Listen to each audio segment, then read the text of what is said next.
My friend, Chioma, was married to an Odogwu, a title that spoke of power, wealth, and influence in their community. It wasn't the kind of love story you read in romance novels. It was a tale woven with intrigue, control, and fear.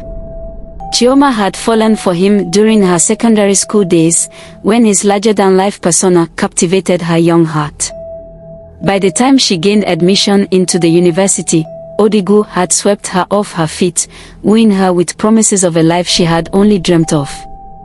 Odogwu, a prominent figure in the world of 419 fraudulent schemes, lived in a serene area in Lagos where wealth met luxury. He set Chioma up in her own apartment, provided her with an exotic car, a Touria phone, a symbol of opulence in those days, and a driver. Life seemed picture perfect, but the facade hid the shadows beneath. The driver doubled as a spy, constantly reporting to Odogwu where she went, what she did, even when she arrived at each destination. Chioma was his queen, but her independence was shackled from the start. Over time, their lives grew more entwined, but her dependence deepened. Odogwu provided her with everything he deemed necessary: clothes, accessories, household items. Her input was neither needed nor desired. Soon, they had 3 kids in quick succession. Their home became a shrine to Odogwu's success, complete with expensive furnishings and a fleet of luxury cars.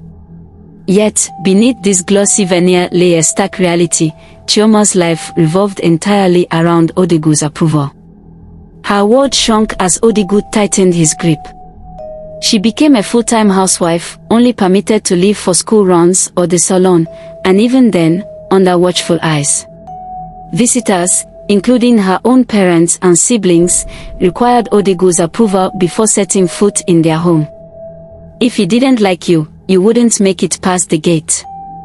For those who dared to challenge his authority, Chioma included, physical reminders of his displeasure weren't uncommon.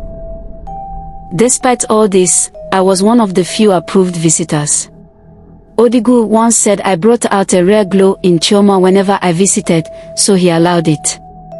During my visits, she would pull me into her room, turn up the TV volume to drown our voices, and spill her heart out.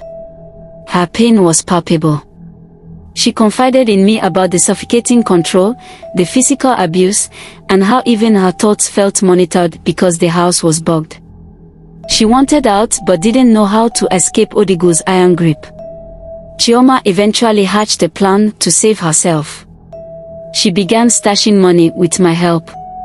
One of her children's teachers became her unlikely ally, writing fake letters to Odogwu claiming additional school expenses were needed. When Odogwu paid, the teacher would channel the money back to Chioma.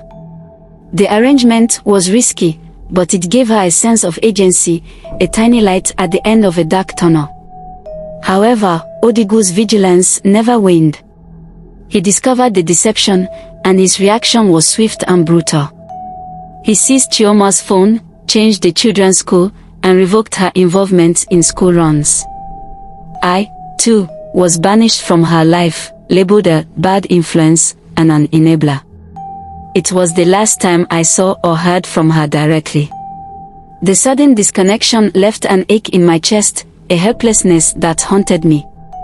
Years passed without word from Chioma. Then, one day, a mutual friend reappeared in my life with news that shook me to the core. Chioma had fled. She managed to escape Nigeria with her kids, vanishing into the safety of another country. It wasn't just her personal safety she prioritized, she carried with her damning evidence of Odogwu's abuse, not just towards her but also towards their children. Her kids, who were citizens of another nation, became her lifeline to freedom. Odogwu's influence reached far, but it couldn't penetrate the borders of her newfound haven. When he tried to compel her to return, she threatened to go to the authorities, wielding her documented evidence like a shield. Odogwu, ever the predator, found himself cornered for the first time. He had no choice but to leave her alone. The mutual friend told me that Chioma thrived in her new environment. She rebuilt her life, far away from Odogwu's shadow, carving out a path for herself and her kids. She took measures to ensure Odogwu wouldn't find her, never setting foot in Nigeria again. The scars of her past lingered, but they no longer defined her existence.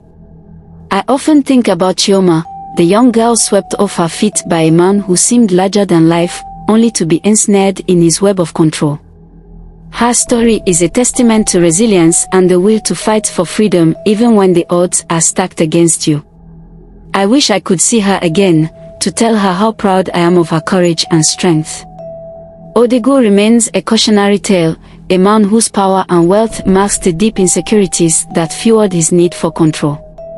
Chioma's escape marked the end of his dominance over her, but it also illuminated the silent battles so many women fight daily.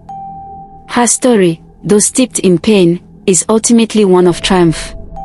She refused to let her circumstances dictate her fate, and in doing so, she reclaimed her life.